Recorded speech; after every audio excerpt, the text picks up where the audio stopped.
2 মাসের মধ্যে রাজধানীতে চলা ব্যাটারি চালিত অটোরিকশাকে রেজিস্ট্রেশনের আওতায় আনতে চায় সরকার। সম্প্রতি অংশীজনদের নিয়ে বৈঠকে সিদ্ধান্ত হয় রিকশায় জিপিএস বসানোর। মন্ত্রী বলছেন, ইস্যুটি নিয়ে বৃহত্তর স্বার্থ সংরক্ষণ করে জনবান্ধব সমাধানের চেষ্টা চলছে। সাদবিন শফিকের রিপোর্ট। রাজধানীর সড়কে ব্যাটারি চালিত অটোরিকশা যেন এক শাখের করাত।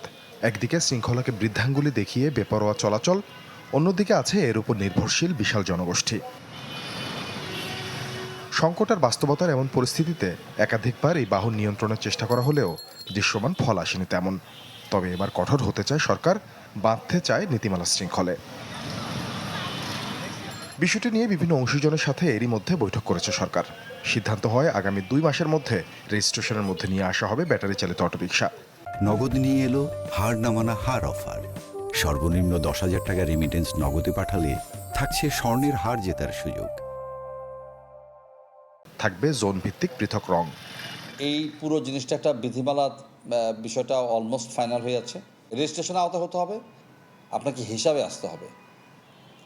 ঢাকায় আমার 8টা ট্রাফিক জোন আছে, আর আমরা জোন ভিত্তিক, কালার ভিত্তিক হবে, জোনিং হবে।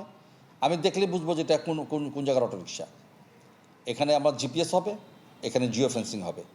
আপনি চাইলেই আপনার এরিয়ার বাইরে যেতে পারবেন না। যে কোনো মূল্যে প্রধান সড়ক থেকে অটোরিকশা তুলে দেওয়ার কথা জানান পুলিশের এই ঊর্ধ্বতন কর্মকর্তা। প্রয়োজনে কঠোর পদক্ষেপের হুঁশিয়ারি তার।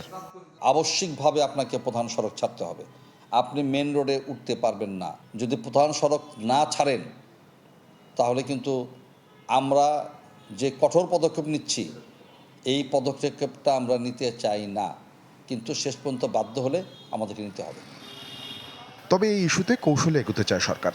সড়ক পরিবহন মন্ত্রী বলছেন, বৃহত্তর স্বার্থ সংরক্ষণ করে জনবান্ধব সমাধানের চেষ্টা চলছে। আমরা একটা জনবান্ধব সমাধান চাচ্ছি। একটা জায়গায় তো ঝুঁকি কাউকে না কাউকে কিছু ছাড় দিতে হবে না?